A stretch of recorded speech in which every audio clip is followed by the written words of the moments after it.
Thank you for joining us for the Integrate This EdTech Podcast. We're super excited to bring you another episode here this summer. And we are fortunate enough, David and I, to be joined by Thomas Hummel. Thomas is a teacher, I think first and foremost is how you would probably describe yourself. But in addition to that, Thomas is also co-founder of Eduaide.ai, a great platform for teachers to find ways to incorporate AI into their lesson planning, into their activities, assignments, assessments, and really such a powerful way, I think, to help bring more engaging learning to your students, as well as to pick up on some other instructional practices that can help really ramp up your experiences in the classroom. And so, Thomas, thank you so much for joining us. I think here first and foremost, we had chatted a little bit off air before we started the recording. And I know just from reading up on you a little bit on the EduAid website as well as on LinkedIn, that you are by trade a middle school teacher. Can you tell us a little bit about your background in teaching, kind of what inspired you to get into teaching, and maybe even, as you progress through that description, what led you to want to co-found an AI-related education company? Yeah, so thanks for having me. First off, it's great to be here. And so my grandpa, I spent a lot of time with my grandparents growing up, and my grandpa was a teacher and a coach. And I just saw the way that he impacted like society and our community in this tiny little town just north of Pittsburgh. And like everybody knew him. And like we'd sit on his porch and people would come by and they'd have only nice things to say about him. And so like I was pretty much a disaster when I was in high school and even probably early into college a little bit. I wasn't really sure what I wanted to do. I had all this energy, but like I was spending it doing the wrong things and just couldn't really harness what I wanted to do. And eventually I just came to the conclusion. I was like, I might as well just go out and try to do good. And so I followed in my grandpa's footsteps, started taking some teaching classes, fell in love with it, just figured out like, wow, there's just so much to it. Like I never even knew as a student how much went into it. And it's funny, like it literally took me till I was an adult to figure that out. And so I started taking teaching classes, fell in love with that, and took on some debt, ended up having to pay that debt. And so I ended up at a Title I school on the eastern shore of Maryland, Caroline County. And because I was a science teacher, a middle school science teacher, I was going to get my loans paid off if I did 5 years there. And so I just started teaching, got into it, loved it more and more every day. I was in a great community. I was able to coach and stuff. And then, my wife and I was commuting every day about 45 minutes. And so like my wife and I were trying to do some life planning and stuff. And I ended up moving to a district closer to where my house is here on the Eastern Shore. So now I teach in the community where I live, which is a totally different aspect of itself, right? Like, teaching, you always have to be somebody different a little bit. But so I live where I teach now. And I'm starting my 10th year coming up. So a decade in the classroom. So 10 full years, I'll be able to get my pension and stuff. So that's kind of where my teaching practice is. I've been teaching middle school the whole time, middle school science. And what I found along that journey is that teaching is great, but everything else about teaching pretty much sucks. And, we don't really get treated as professionals often. We get asked to do way too much that doesn't really actually affect our students. And we would go to these meetings, we'd have these professional developments that were just a total waste of time. Or if they weren't a waste of time, they were important to the needs of my community that I was at. And what I realized was like, I'm sitting here teaching, but I'm done growing. Like I'm done growing as a human. And that just didn't really sit right with me. And our school had a ton of problems too. And we just couldn't address them. We couldn't get to what I loved about teaching because there's just so many issues. And when I was teaching at this school, they hired Thomas Thompson a few years into it. and he came in. He was a great teacher. He was just like so smart. He challenged me in so many ways that made me as a professional grow, because he was so nitty gritty with the learning sciences and the pedagogy and stuff. And I was more of like the relationship building teacher. And we just ended up having like a great bond, and we'd stay after class and we'd do like Clubhouse. You guys ever heard of Clubhouse before? Mm-mm. There was like this, basically when COVID hit, it was like this audio app. You could get on it and you could just talk it out. And we'd host these rooms about educating and stuff like that, about education and the problems we saw in education. And eventually we just said, like, nobody's coming to solve these problems. Nobody's going to make this easier as we get out of COVID. Let's build something. And that's where Eduaide came from. And so, we had this idea of doing like open repository of stuff. But then when the AI hit, we're like, okay, we can use this to create this high quality content. And we just started trying to put the learning sciences to the AI models and generate high quality content. And that's pretty much it. So, Yeah, I think, David and I both come from the experience and the background of being in the classroom. I know we were both in the areas of the social studies. I was just been doing it a little bit longer than he has, because but I can definitely relate to also what you were saying about teaching in the community where you live. And I taught 22 years in Malacca, and lived there. My kids went through school there. So it is definitely one of those things where in a small town like Malacca is, everyone knows you. yeah. And which is a blessing and a curse. It's great that everyone knows you, but then everyone sees and is watching everything you do kind of closely, I feel like. Well, it changes who you are in the classroom. Like when I was able to teach at this other school, I was able to be Mr. Hummel all the time, right, while I was there. And then as soon as I left the building, I was Thomas Hummel, and it was just a nice divide. And Yeah. here I have to be so much more real with my students, or like, they see me mowing my grass and stuff. Like it's just different now. Yep. They're checking out your groceries. They're, helping you out at the hardware store and all those sort of things too. Yeah. Yeah. Cool. Yeah, Thomas, in regard to Eduaide, you said, so you had mentioned like you started having those ideas about that platform even prior to the AI stuff really starting to take hold.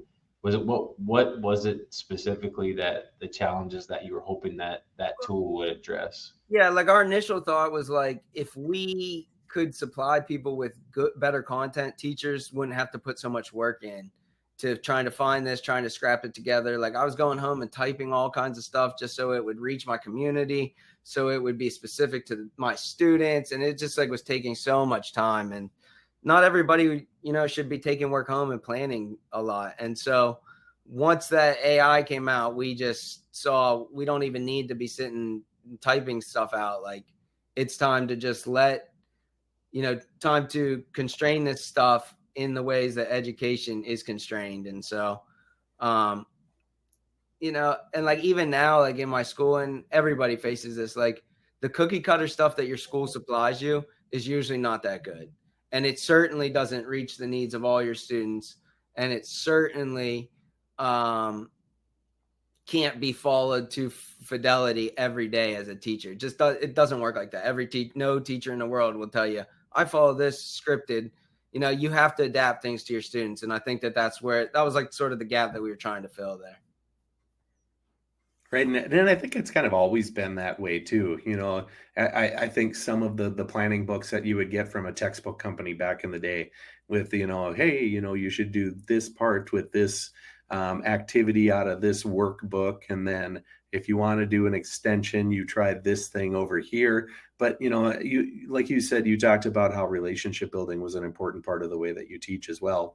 And really knowing your students and knowing your classes is such a huge part of being able to take those ideas, even AI generated ones, and being able to implement them so that that lesson becomes meaningful and impactful for those students, Yeah. And now I think that's where like the power of AI is. I think that's like, I can literally just make things so engaging for my students. I think it's powerful. Right. And the ability to adapt them and differentiate them based upon those interests of those students is even is even greater than what I could have come up with before.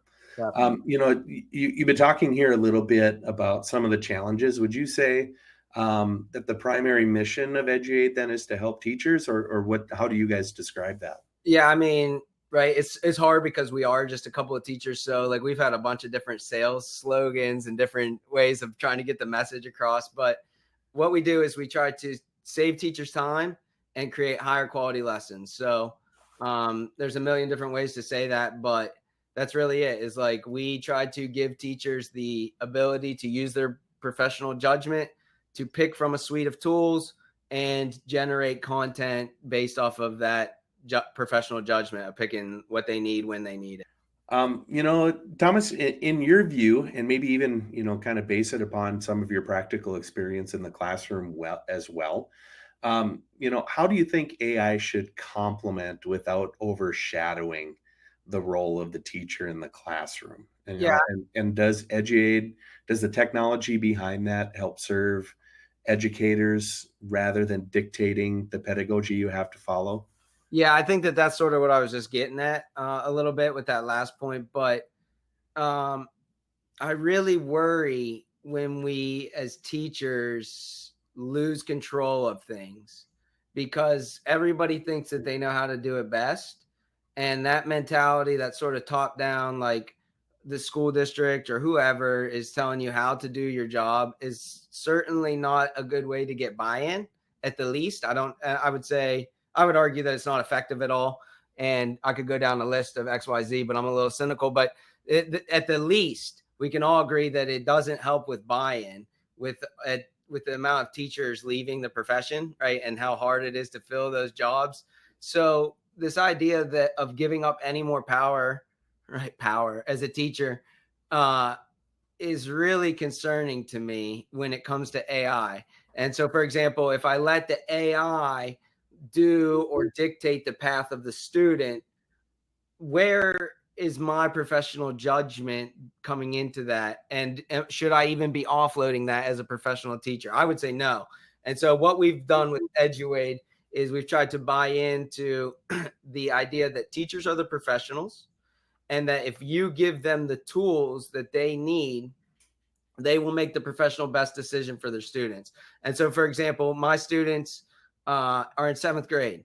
Okay. They need to be doing things that are hands-on all the time, or they're going to hate science. They're going to hate this. Their grades are going to suffer. The buy-in is going to go down. And so I have the ability to go and pick from a variety of different labs, different materials to supplement that and generate that and keep it moving at a pace that we used to not be able to do as a teacher. And so the goal is to just save time, and in the process of saving time, to give you things that are of high quality. Right? It's a waste if you offload all these tasks to the AI, you get them back, they're all horrible, and you have to go and revise everything. It's just, I don't know. I think it's a scary path. The educators giving up any sort of professional power does not lead to higher quality of education.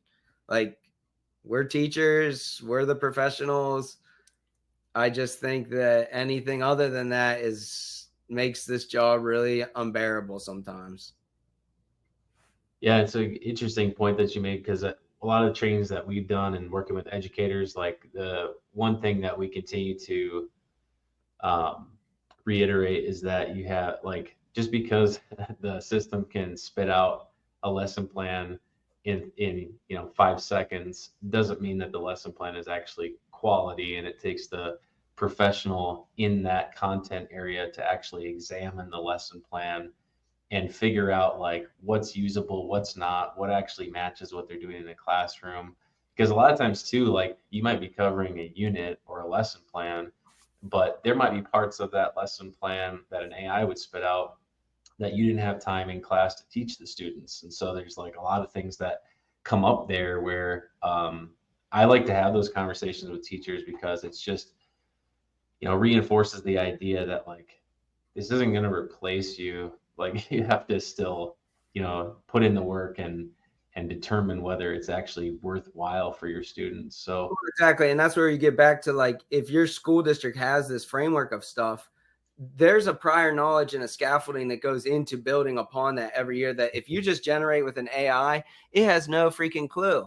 And you're going to miss out on so many opportunities to build, or you're just going to miss the context of the lesson. It just doesn't it makes no logistical sense to just be typing into ChatGPT, give me this and that, and then living off of that. It makes no sense. And so, I don't think that that's really where AI comes in. I think the AI comes into the supplementing and not necessarily being the end all be all, but letting the teacher be the professional and wield that strong sword in their planning time that is the AI to do those things, right? I shouldn't have to go type multiple choice questions. I can just create 5 in 2 seconds. I shouldn't have to go and find 5 resources. I can go create a couple that are individualized to these students at different Lexile levels. Like, that's where we're at. So but it's scary. It's scary. Like, even when it comes to chatbots, right? If you put a student with an AI in front of it and you take the teacher out of it, I think that there's risk involved there too. And like, as a teacher, if you offload your professional decision making, there's risk involved there. And along the same lines too, and I know David and I have had a lot of conversations about, there still needs to be that struggle there for the students as well. We don't want to see the cognitive offloading take place there to the extent that they don't experience discomfort and struggle in their quest to add knowledge, to add skill to whatever it is that they're attempting to learning. And it should be the same way for teachers. Teachers should, if they want to, you talked about, a problem earlier about not feeling like you had the ability to grow in the position that you were in until Eduaide kind of comes along. But, teachers need to feel like you were saying that they're growing as well. And part of that means that you still have to be the one in charge to make those decisions about what is best for the learning of your students. And so and I'll put it another way, is like, it's really a lot to go in and to tweak lessons as a teacher. Like, it's a lot when you've had a lesson and you deliver it and it was good. It may not have been great. It was good. It's really a lot to go in there and tweak that and make that better. Like, it's a hard mental task. It's time consuming. And I think what AI does is it lowers the cost of experimenting, where now it provides me with the amount of context and the amount of content that I need, where I can go and I can try something new that I never would have done before because it would have just taken too much time. And so there's like this beautiful thing that comes out of this, or at least that we're trying to have come out of this, is that like, education is a practice, right? It's a performance in some regard too. And it's like, if it costs you so much to change up your lessons to make them better, it's so tasking, takes away from your time with your wife, your kids, all these things. Like, if we can take away from that burden a little bit, I think that it allows teachers to try new things and ultimately have better lessons. So yeah, that's a great point. And so if we could just move into the features and functionality of Eduaide, what are some of the things that you view as the standout features of that platform? So kind of going off what you were just saying, like, there are certain things that you indicated that teachers should be using this for because it will save them time to be able to make like modifications to a lesson that they've been doing for the last 5 years or something like that, to give them some fresh ideas. What are some of the standout features that you see in Eduaide that you think are the most beneficial? If they were to go to the tool, what would you say is the? Yeah, I mean, it just depends where you're at as a professional. I think if you're early and you have to do lots of lesson planning, we have a great content generator. That's awesome. If you are later in your career and you want to spice things up or you want to make them more fun, we have game generating.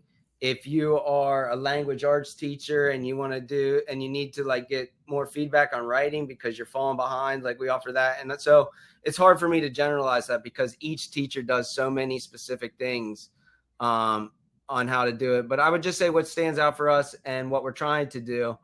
And we have a partnership with the Chan Zuckerberg Initiative, CZI, with Meta.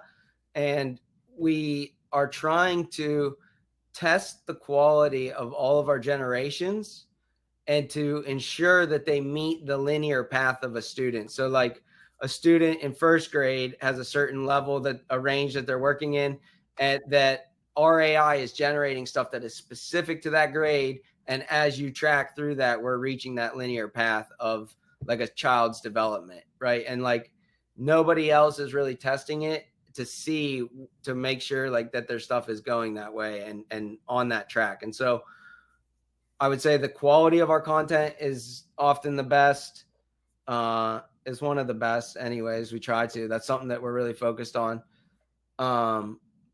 We also we're really like mission driven. So like we could, be charging a lot more for our product, but we keep it down by a lot. And so that's like a huge aspect. We've given away 100% of all scholarships. That's a huge aspect of our company. Like I would say all those things kind of make us viable in today's community, like of competition. Like you guys could go down the list. There's 1,000 other tools and, there's a bunch of them. And we just feel really fortunate that we add value in many different ways for a variety of different teachers. You mentioned that there are many different platforms and tools that are out there and available. I think one that makes Eduaide so unique is that you and Thomas are both teachers. Yeah. Right. And so I think what you're putting out there is really coming, in my mind, coming from the trenches. And so when I promote different tools, that's the thing that I think really stands out. And you talked about that with your mission and your belief in wanting to put things out there that are going to definitely be there to help teachers. One of the areas when I've used Eduaide that I find is really meaningful and powerful is the assessments area. And just the sheer number of different possible tools that you have in there that can be applied to whatever topic, whatever grade level, cross whatever content areas that you're dealing with, everything from creating exam questions to more holistic rubrics to self-assessments, different matrices and things that you have there, project-based assessments and stuff like that. Is there a tool there in the assessments that you think stands out, or is it just the ability to be able to dive across the section of them based upon a particular need of the teacher at the time? Yeah, like I have a hard time saying which one's the best because like at any time you need something different. Like I'm really biased towards the games. Like I think our games are awesome because nobody else is doing those structured games like that and like having them filled in. But with the assessments, it's like, on a Wednesday, I might need some sort of formative assessment, but on a Friday, I need this. And it's like, what we provide is that we allow teachers to take what they need and just get rid of everything else that they don't. And I think that's the beauty of it. It's like having that right there that is structured and speaking your professional language as a teacher. I just think it's hard for me to say which tool is the best. Yeah. But and the ability to provide that meaningful feedback to students, when they need it too, I think is extremely valuable. We go back and forth because like we had that feedback bot, and it was one of our highest features for a long time. But what we found was that teachers were using it to grade student work at the end of the day. I'm not talking about that. No, I know, but it's like, and so we tried to scale back. We're actually trying to like move it in a way that it can't do that. And it's like really interesting as developing this, like what is appropriate, what is not appropriate. Like, being able to give feedback is really powerful. But if you take that one step farther and you allow that to start assigning grades, like, is that ethical? I don't, you know what I mean? So it's an interesting field that you get into with like any of this stuff. Mm-hmm. Like if you generate a test, did you put in the standards that you were trying to assess? If not, are you actually assessing the validity, like, and the mastery of those standards? And so it gets really ethically blurred, I think, sometimes if you try to offload too much to this. Yeah, and one of the cool things in there too is you have like the timeline game, like, and just in general, the ability to either like type in a topic or you can plug in like a document or a website.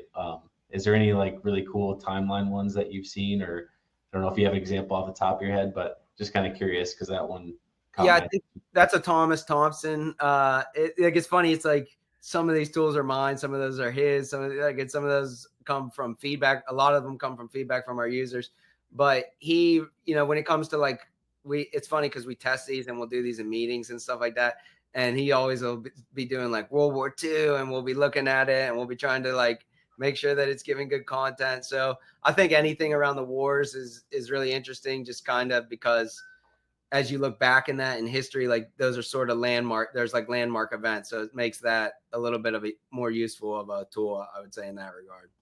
So do you think you're getting a lot of the ideas for the different tools from the users of Eduaide platform, or do you guys sit around in a meeting and just be like, man, I want to be able to do this. And like, I've got this lesson coming up next week and it's going to be on this topic. And boy, I wish I had a tool that I could use. And then you go back and you develop it, or what? Exactly. A little bit of all of that, all the above. I mean, we had this thing, we had like the backbones of it. We had the gist of what we wanted to do, but we get feedback all the time. We spend one day a week, like one meeting a week, just literally just reading feedback because we get so much, and we try to really make this the best that we can for teachers. Like that's what the mission that we set out to do.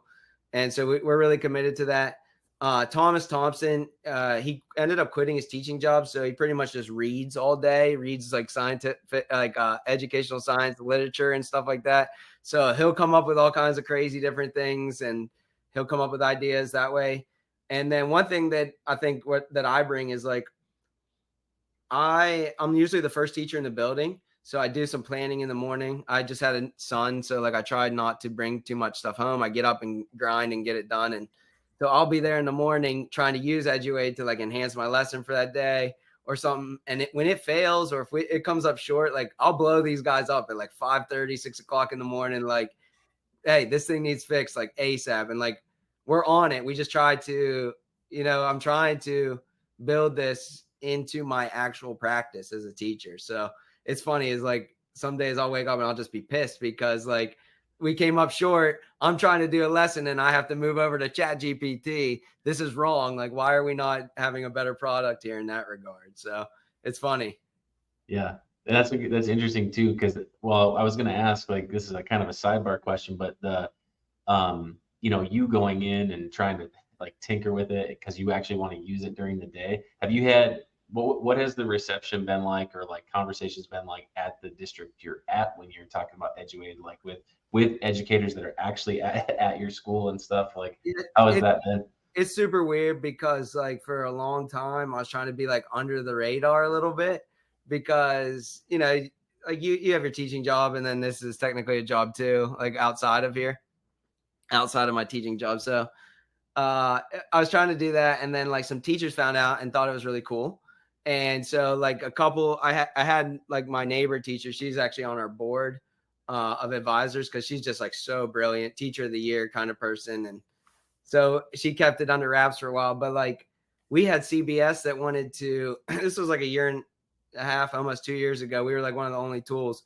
CBS wanted to come do a news article and film in our school, and my district turned them away because like my AI uses shouldn't be really associated with the district. And so it's become a whole thing. But recently they put me on the board for policy use and stuff. So I think they're starting to see like the good in it rather than like the fear. And it's taken almost 2 years of that. So it's insane though. Like my old district, we've given them a free pilot. Like we just want to do good by it. I offered the same thing to the district I work in and like can't even get an email back sometimes. And so it's really weird how it is. It's like we have schools using this in 100 countries around the world, and like my own school is like so far behind. And so I'm living in like chaos sometimes. It's like, like my online life, I'm like talking to all these people all over the place, and then in my professional life, it's like pulling teeth. We're talking about Kagan structures still, like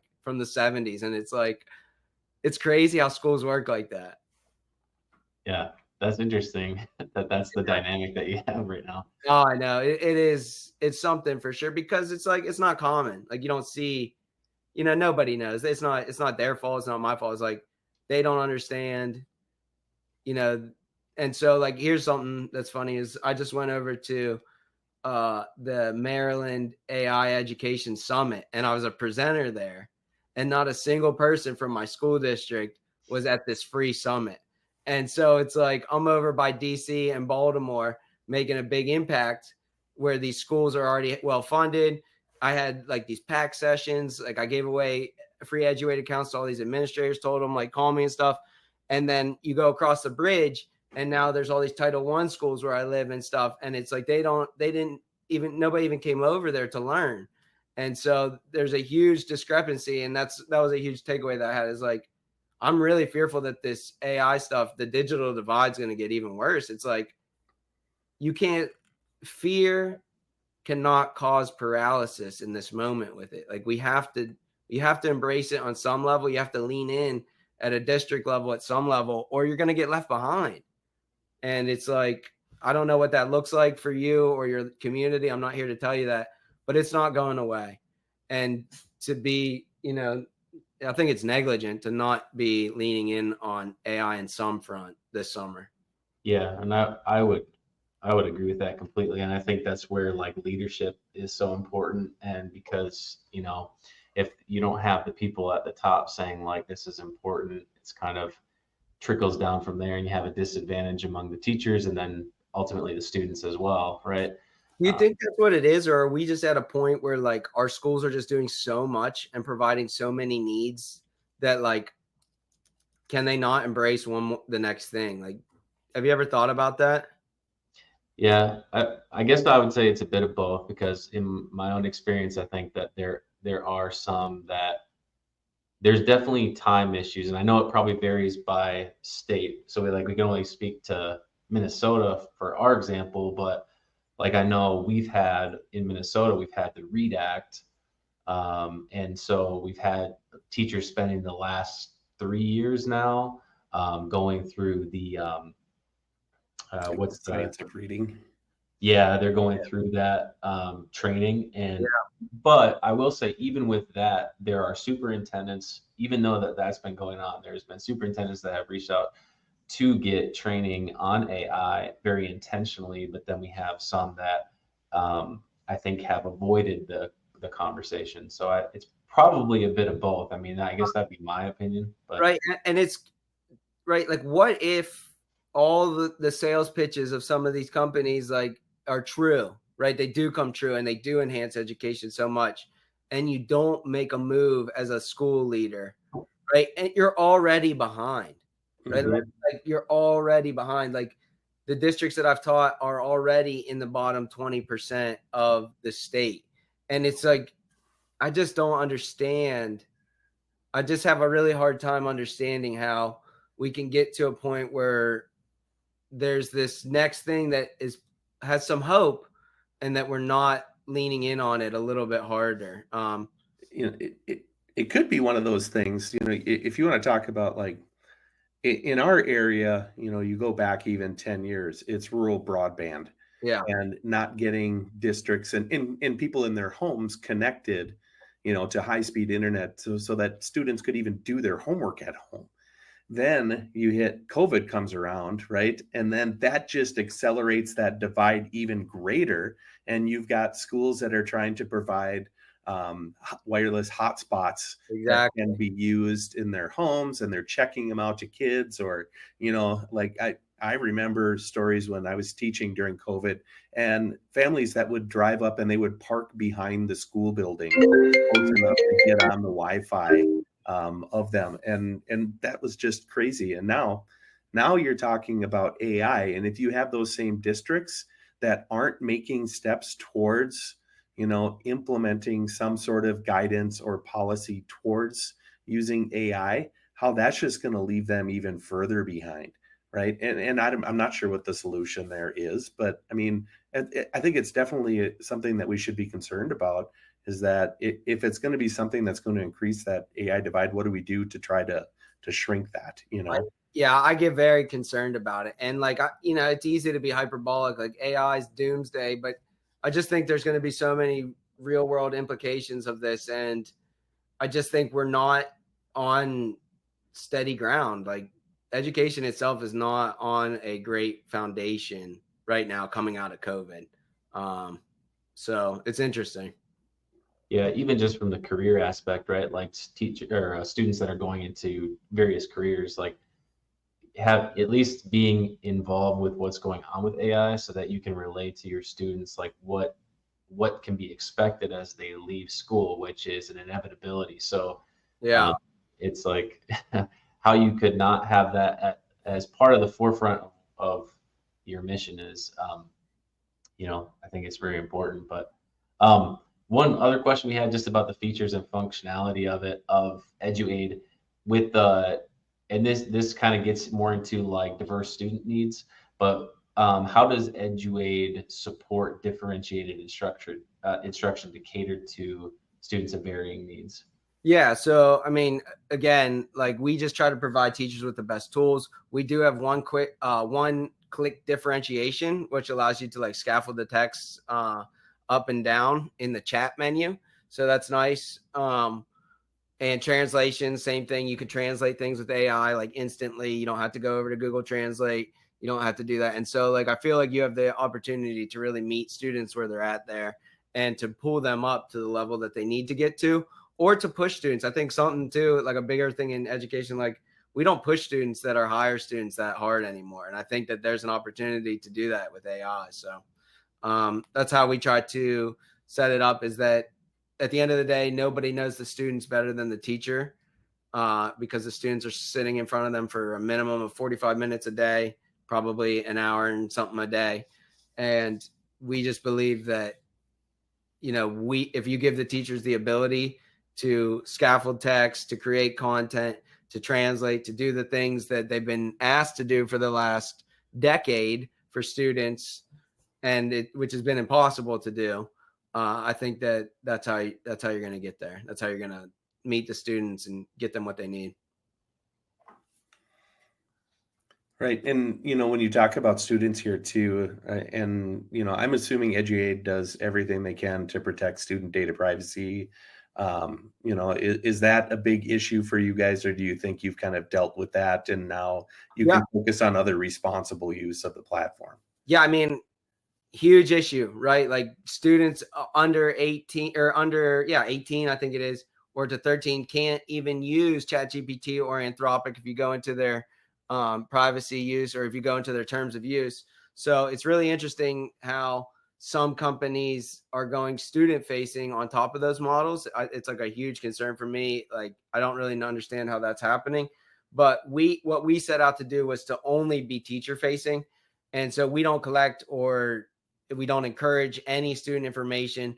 And we actually were finding that with the feedback bot, when we were really hitting it hard, was like teachers were being a little lazy. They were putting names in. And so we tried to totally get rid of that. Like, we don't want any piece of student information at all. We don't think that the AI should have it, because ultimately it's either Anthropic or OpenAI that these things are getting fed back to.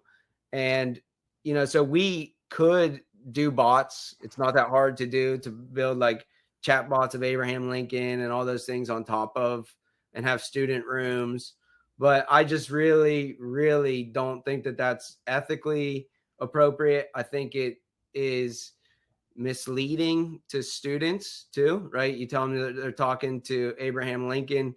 I think that is really gives them a skewed perspective on reality that I just don't know that that's ethical. So we didn't do student stuff that way. The other reason why is like these models are probabilistic models. So like at some level, they do make mistakes. They hallucinate, they lie, they come up with things. And whose responsibility is that if you put a student down in front of an AI chatbot and it lies to them? Is it my responsibility as a teacher? Is it the AI models? So like now I'm a teacher. I would never put my student, that a middle school student that I have 12, 13, 11, whatever in there. I wouldn't do it, because if it lies, I feel like I'm on the hook, right? God forbid that it says something outrageous talking to a character. It's just hard, because you ask these things to pretend that they're these characters out of context of the time and the date and the societal norms of today. I think you're opening yourself up for some serious issues down the road. And just probabilistically, because the models are probabilistic models, it's going to happen. Like it's going to happen. Like these things are going to say something to a student. They're going to screenshot it, and it's going to be. I mean, we don't want that. I don't want that headache as a tech owner. I don't want that headache as a teacher. And so we don't want any student data. We don't even want the teachers' names. We literally just need your email, and we'll give you all the access to this stuff. Like we're not a tech company. We're just teachers that made a product. So we've really tried not to have any data at all. And that's sort of our philosophy. And on that, with the teachers, like as we kind of look ahead to, the next, I don't know, 3 months, 6 months, whatever you have in mind, is there things that you guys have in the works for upcoming features that teachers can be on the lookout for, that, like so what's really nice about Eduaide, and this is sort of something that a campaign that we're going to do, is that we were the first tool to drop, and like it was like ChatGPT, and then we were right after, and we came in March, and then I think Magic School came in, and some of these other ones ended up coming in. And so what we've really been able to do is we've been able to grow the way that we wanted to, but we also have a subset of users who haven't really seen that growth. They've kind of transitioned to these other things. And so what I would encourage them to do is to come back and to check out like the new setup, how we've transitioned from like a vertical setup to a left to right. And then we just dropped the graphic organizers, which is super powerful. It's everything that you would ever go to Teachers Pay Teachers for. But now you can just type in like World War II or photosynthesis or whatever and create all kinds of finished content that is really print friendly. And that's what we wanted, because for me as a teacher anyways, like if the less time I can get my kids on the device, the better. Like I want them working with things. I want them engaged right in front of me. Like that's just how I've been working since COVID. But everything we've done in that graphic organizers, and then the structured games, we just dropped that last week too. Like this tic-tac-toe stuff is like so awesome. It'll give you like a full tic-tac-toe board with all these questions that you can just give to a kid as a warm-up, where they have to play a friend and like actually have review questions, or like Battleship, and it's structured and everything's ready to go, print friendly. So super excited about that. We're anticipating huge growth off of that. Again, getting some people back, because nobody really does games like that in the space.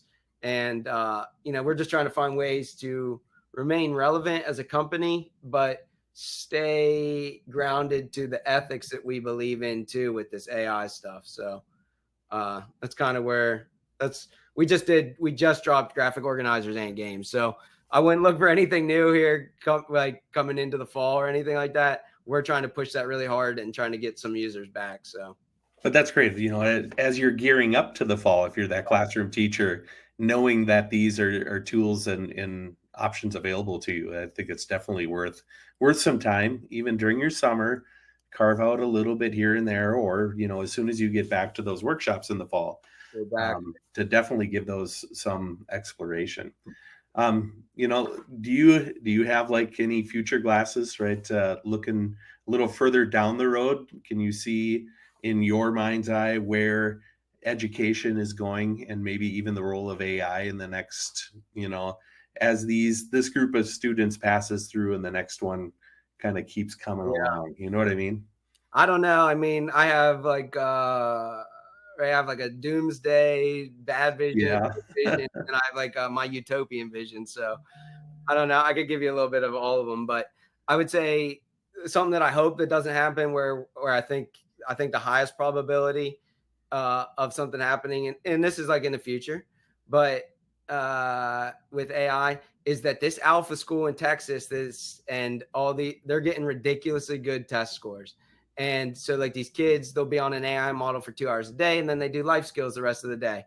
And their test scores are through the roof. So I think they're totally blowing the I don't want to say lie, but the lie that education is all about the amount of time spent in a classroom and stuff like that. So they're blowing the lid off of that, which we all know it to be true, right? Like probably if you let a kid run around for 10 minutes before learning, is probably going to help them more, what I mean? Just like simple stuff like that. So I'm really worried that we're going to move to like this 2-hour model, because it's super cheap. Teachers are going to be disregarded. I think that as a society, we already don't value teachers enough. I don't think it would take that big of a push to get us over the edge of being disregarded. And I think that if the results of these AI models tutoring students continues to be in the top 2-3%, I think if you're a parent and you have to ask yourself, should I send my kid to this public school where you hear about X, Y, and Z happening, or I can send them to this place at a relatively reasonable price, even though it is AI? I don't know how you make that decision. I don't know. So that's my doomsday scenario, is that teachers become less valuable because of AI, and AI is the authority of teaching. I think that that's a bad route to go. Mhm. And that's part of like why I'm like anti-chatbots. Like, I think that's a bad route, is to assign the authority of learning to technology. I think we've spent the entire time of education trying to cite our sources and like, don't just trust Google. Like, how many times have you said that to a kid? You know what I mean? So I get really worried that that is where education is going to trend in the long run, is assigning the authority to the technology, which is scary. Mhm. And I would say positive things, that tools like Eduaide, CurryPod, Magic School, School AIs, they're all doing great things. Like, I don't want to be a hater. And I think that you could see teachers really embracing them and enjoying teaching more, and therefore like getting what we need out of our students. And I think we could see a push too. So could be great, could be really bad.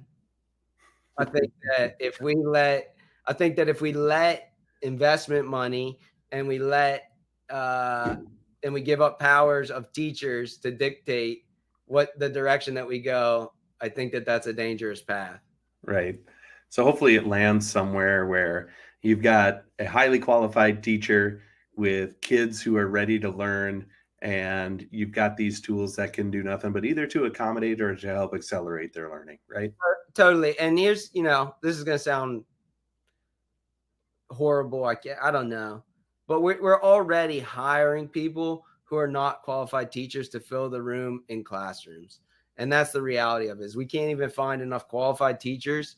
And so I think that that's where AI can also bridge that gap, as they can help meet those people, bring the professionalism and the pedagogy and the learning sciences to those teachers that are actually doing the work.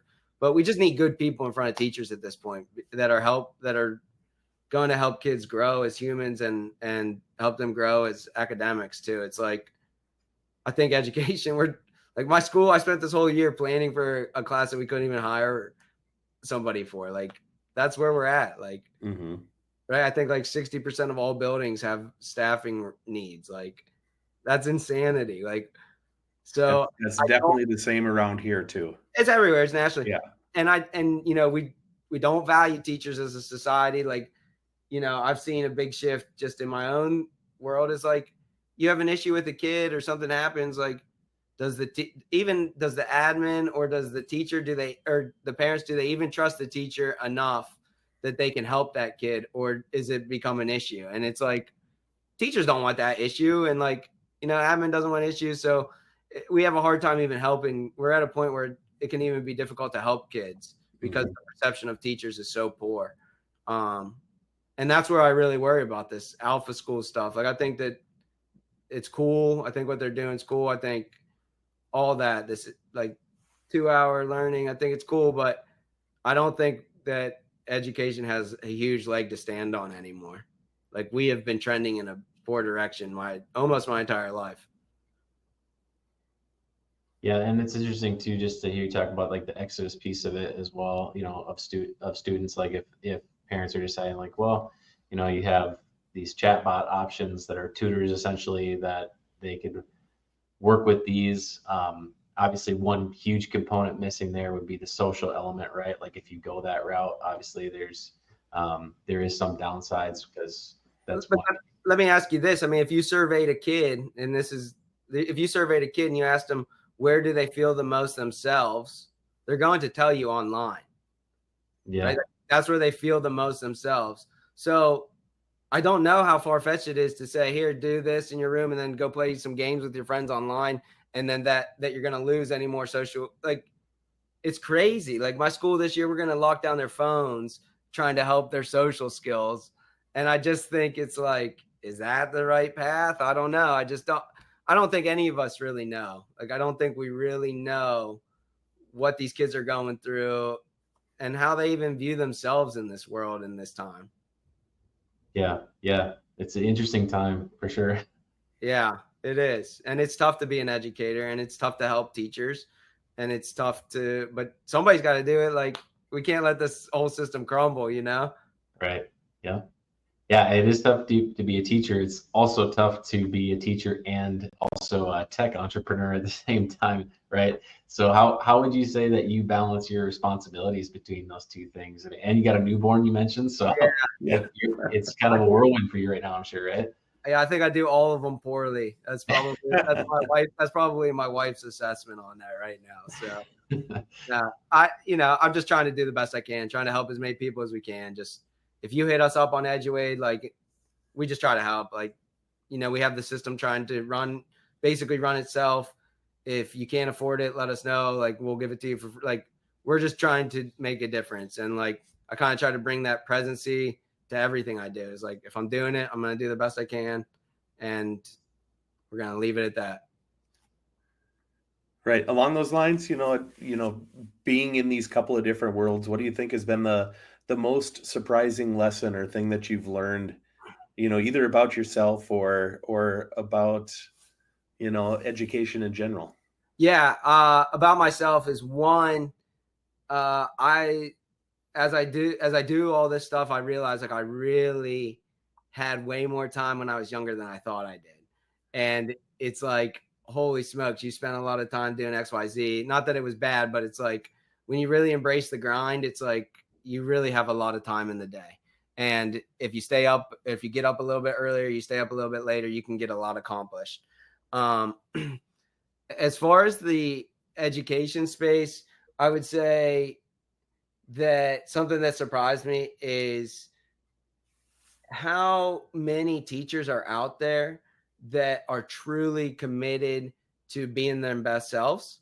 And I don't know that if Eduaide is necessarily a reflection of that, but we have almost 1 million teachers. We're like a little bit over 800,000 teachers that have found our site. We've done no marketing. And so, like, they've just sought that out to do better for themselves. And that's almost 1 in 5 teachers in America, And so that's a huge percentage that I don't think I ever saw that coming whenever we started this project. And that's really, really cool to me, that other people love education as much as I do, if not more probably, and are like passionate about it.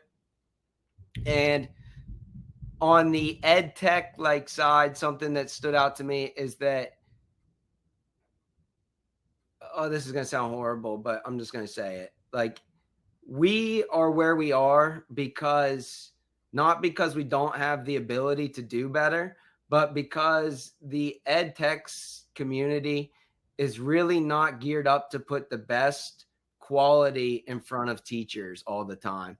And we get crowded out by people trying to make money off of teachers and students and grift and grab.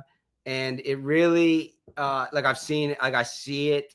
I've seen it happen. I've had meetings that are like a ridiculous amount of money requested just to speak to a superintendent. It's absurd and it's wrong. And it's no wonder that we're in the position that we're in with education. If just EdTech is like this, where, it could cost you 15 grand to meet with 5 superintendents. Like, what are we doing here? Like, who can afford that? Like, it's crazy. So, I think that's where this idea of like of tech bros and like society, and teachers, just, we are really out of touch with our students as far as technology. We've been throwing Chromebooks in front of them, you name it. And we've only gotten worse. And students are only not learning, right? It's like kids are only having a harder time dealing with themselves and depression and all these, like, you name it, in the last 15 years with technology or whatever, and it's only trended poorly. And so I just really see, I don't want to call it corruption, but I just see a world where teachers and students are not actually getting what's best put in front of them because of outside influences that I would have never even imagined existed as a teacher. Yeah, it's interesting because that echoes a little bit of sentiment that Matt Miller shared with us when we interviewed him. I know Jeremy maybe remembers this too, but he talked a lot about like we got to figure out what our goal is with Yeah. students. Like, and he actually commented as well on companies that are they're trying to make money as opposed to like is it actually a quality tool that will aid teachers and students in the long term, which is extremely important. So it reminded me instantly of that because like I think you're on the same wavelength of like the main thing is the students and their success, right? So Yeah. Well, and I think that that's one thing that we tried to address problems that we were facing, right? And if you try to build something or you try to help people and try to help other people's problems, you really don't know what somebody else is going through. And it's just like hard to get. The only reason why some things resonate is because of like marketing strategies rather than actual like quality and actual outcomes.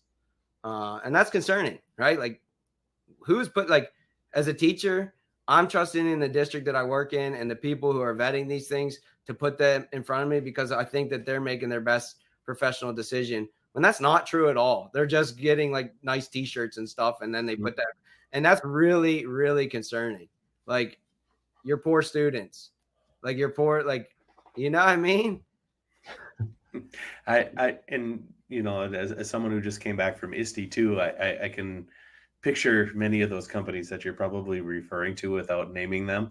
Yeah, I mean, and I'm not, That they give out this swag and like, hey, sign up for this and we'll give you this t-shirt or this hat or this we'll throw this nice party and you can come and get free food, which hey, don't get me wrong, I'm not going to not take advantage of that because when do teachers ever get like free food?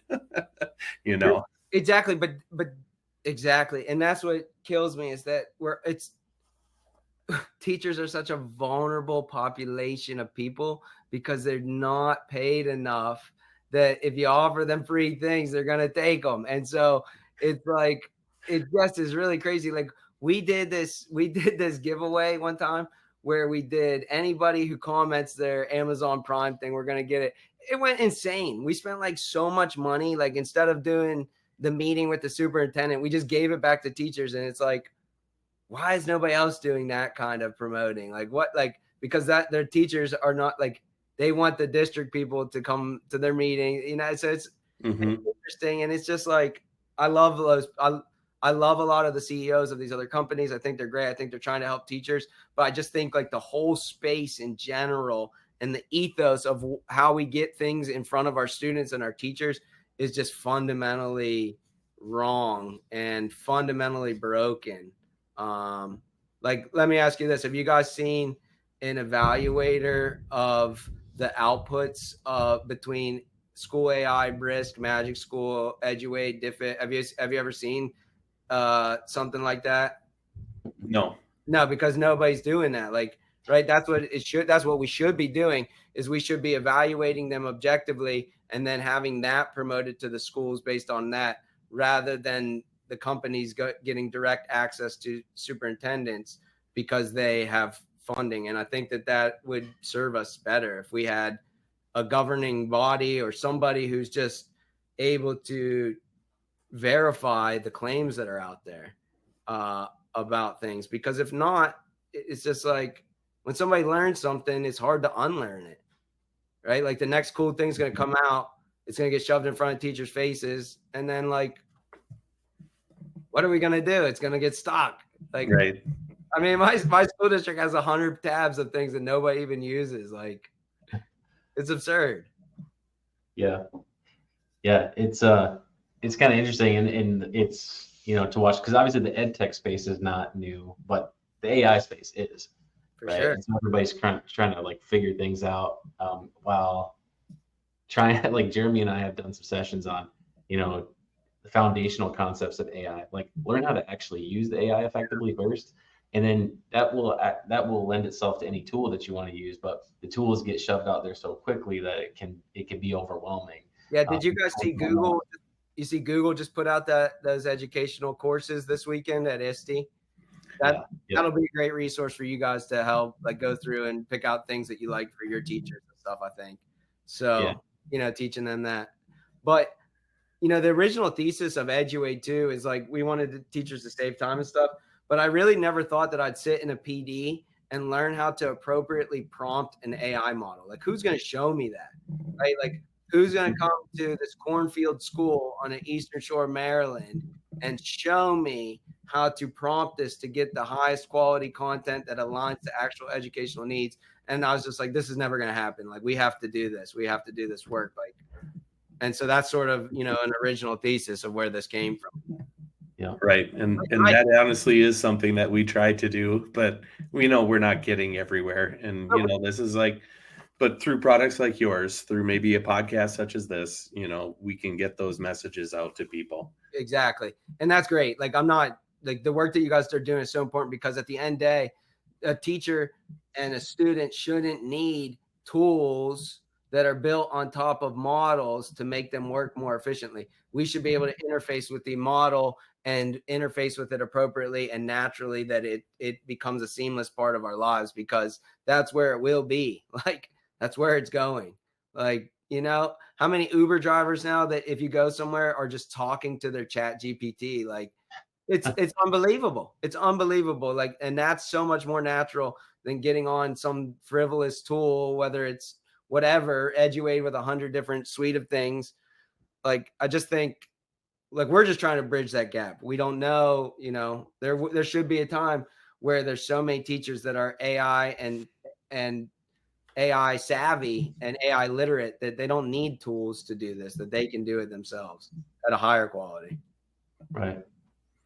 Well, as we kind of wrap up here, and we appreciate all your thoughts on things and the work that Eduaide is doing. Is there anything coming up that you'd like to share? We always like to put everything in our descriptions of the videos just to make connections. So is there anything coming up with Eduaide that you have coming up that you'd like to plug, or plugging, like your socials and everything too? Is there anything there that you I would say on a selfish side, on the business side, like we're down to help any school, and we are not going to collect your data, and we will beat any price that any other tool has, and that's a real benefit to where we are and what we've been able to do and how we've been able to stay competitive, because we just want to get this in front of teachers' hands. And so we're also funding with some help of some friends, but the Million Teacher Movement in Africa.